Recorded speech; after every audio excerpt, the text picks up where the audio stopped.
Deep inside yourself, are you a good guy trying to be bad?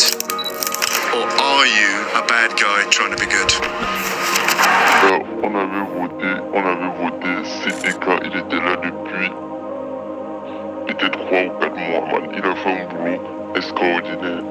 Et il continue de faire un boulot extraordinaire. C'est Yerima qui est revenu avec les votes. Il a acheté ses votes. Il avait préparé son plan depuis le début. Et voilà, il fait du mauvais travail. Juste avant les événements responsables de ce drame, Yerima venait juste d'être élu chef du groupe Pipo. Salut à tous, c'est Yerima comme vous le connaissez. Je vous remercie énormément d'avoir voté pour moi, de faire tout ce qui est mon possible pour réunir l'image de ce groupe. Et je profite de cette élection pour faire un grand pas. J'enterre les querelles avec qui que ce soit, principalement la personne avec qui je pense que j'ai le plus de problèmes, Alexandre. Aujourd'hui, je passe et pense sur tout et je suis prêt à accepter son retour dans le groupe. Son acte de pardon envers Alexandre aka Zogic avait permis de renforcer ses liens entre lui et le peuple, enfin de le faire passer comme l'un des meilleurs administrateurs que le groupe n'ait jamais connu. Au même moment, Yerima continue de s'entraîner dans le domaine qui lui était le plus familier, la musculation, sans savoir ainsi qu'il s'apprêtait d'ores et déjà pour l'événement d'été 2024 que Zogic concoctait jusque-là en privé.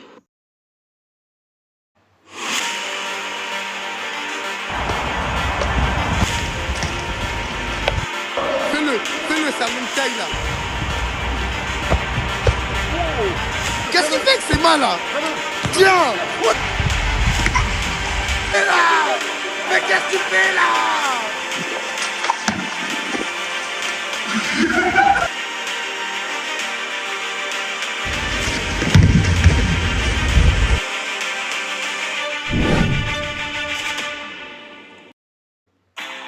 Bienvenue dans The Baddest People, l'émission consacrée uniquement à retracer le parcours des légendes de Pipo.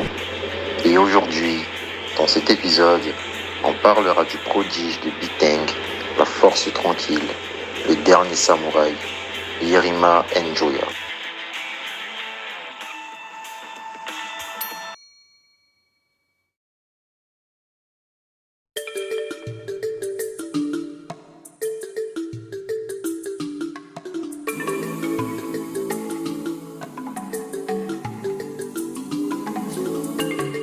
Pour mieux comprendre qui est Yerima, nous allons tout d'abord faire un bond en arrière de quelques années auparavant en direction du Cameroun.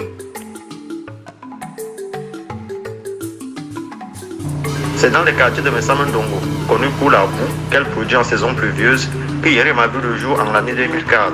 Faisant partie d'une famille de 12 enfants et étant le 8e, il fut contraint de toujours bagarrer au sein de sa famille pour pouvoir avoir le gros plat de nourriture à chaque repas. Combat qu'il perdait semblablement tout le temps en raison de la corpulence chétive qu'il avait à l'âge de 7 ans. À l'occasion de cette interview, nous avons eu l'honneur de parler avec sa mère pour en savoir plus sur son enfance apparemment très agitée. Je suis effectivement la mère de Yerima. Et oui, Parlez-nous un peu de lui. c'est mon ultime enfant si je ne me trompe pas. Vous savez, ils grandissent tellement vite. Oh non. Oui, de tous mes enfants, c'était vraiment l'un des plus cool. C'était vraiment un petit voyou. Il brûlait le sol de matinée. Il brûlait aussi les sacs. On le frappait fatigué. Il ne voulait pas aider à ce comportement. Il était vraiment con. Il mangeait les cafards, les mille-pattes, les chenilles, tous ces insectes-là. Quel con, quel con. Heureusement qu'il est devenu intelligent parce que avant là, c'était très grave. J'ai cru qu'on allait perdre le gars là. Je vous le jure. Et vous dites que c'est un combattant professionnel. C'est une aventure était facile. Il a dû me battre. Il a été formé comme un homme. Ok. Et vous dites qu'il est venu voler 3 régimes de planteurs là maintenant. Quand j'étais plus jeune, j'ai traîné avec des gars pas très honnêtes. Des gars qui vendaient de la drogue, qui fumaient, qui dealaient, qui volaient. Et à force de marcher avec ces gens, je me suis retrouvé à faire la même chose.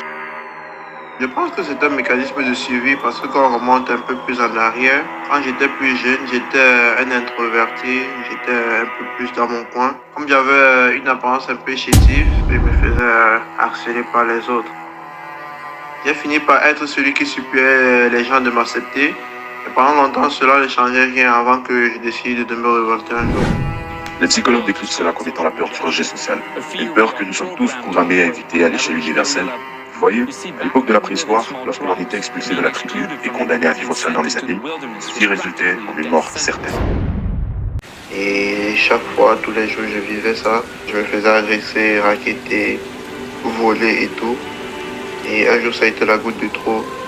Un jour, j'ai décidé que ça devait changer. 2 personnes étaient venues me racketter. Et ce jour-là, j'ai décidé de me défendre. 2 personnes étaient venues me racketter. Et en me défendant, j'ai frappé un avec une pierre et il est tombé au sol. Le deuxième mec qui était avec lui a pris peur et s'est enfui. Et moi, tellement j'étais alimenté, tellement ma haine était haute, je suis descendu, je l'ai trouvé au sol. Malgré le fait qu'il était inconscient, j'ai commencé à le frapper. Et après, je me suis levé quand j'ai vu qu'il n'arrivait même plus à respirer et tout. Et je me suis barré. Les gens étaient là, ils me regardaient, tout le monde était tétanisé. Comment ce jeune garçon qui a toujours été l'un des meilleurs garçons dans ce quartier, l'un des garçons les plus calmes de ce quartier, se retrouve à faire ce genre d'abomination. Depuis ces événements tragiques, Yerima Njoya n'avait plus jamais été le même. Comme si, ce jour-là, quelque chose est né en lui.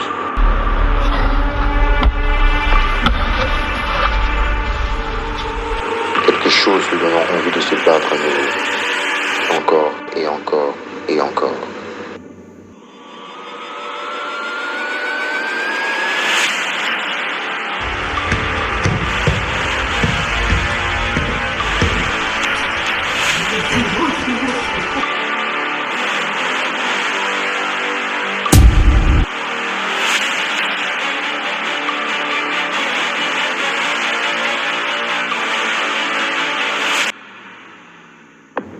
Après ce jour, il ne fut plus jamais harcelé, comme si une tempête suffit à elle seule à balayer les barrières qui longtemps avaient pourtant su résister, pour laisser place à une opportunité de renaissance.